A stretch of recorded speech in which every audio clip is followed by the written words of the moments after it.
আল্লাহ বলছেন যা কালিমাতান তয়্যিবাতান, একটি সৎ গাছ, সৎ বাক্য, একটি সৎ কালিমা।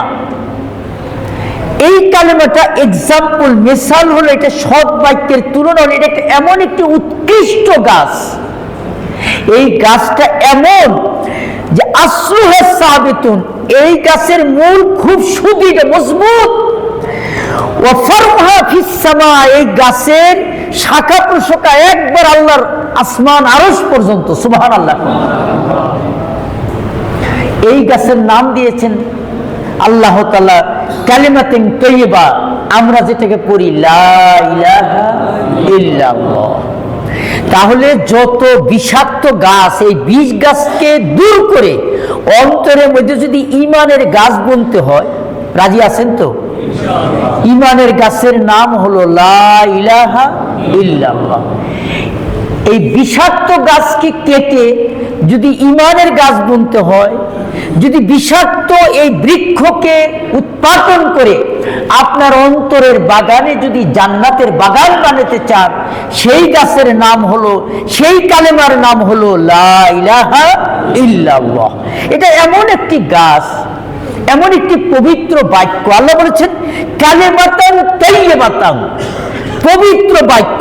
এই বাক্যর প্রতি যদি কেউ বিশ্বাস স্থাপন করে একবার পরে, নবী বলেন মান ক্বালা, যে বলবে একবার লা ইলাহা, কি আপনারা বলবেন না?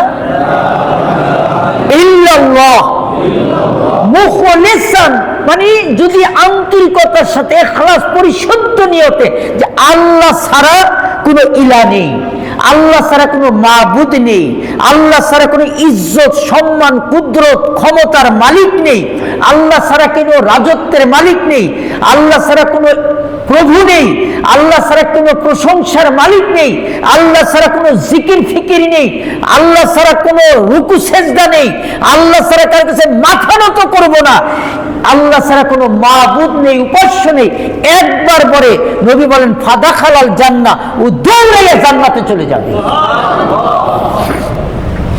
তাহলে এই পৃথিবীতে পবিত্রতা অর্জনের এক নাম্বার পথ হলো লা ইলাহা ইল্লাল্লাহ। তাহলে আমরা আমাদের এই অন্তর থেকে যত শিরকের গাছ, যত ভাইরাস, ব্যাকটেরিয়া, বিষাক্ত এই শিরকের গাছ অন্তরের মধ্যে যদি কারো থাকে, এই সব গাছগুলিকে আগে কাটবো, কেটে লা ইলাহা ইল্লাল্লাহর গাছ বুনে জান্নাতে চলে যাব ইনশাআল্লাহ।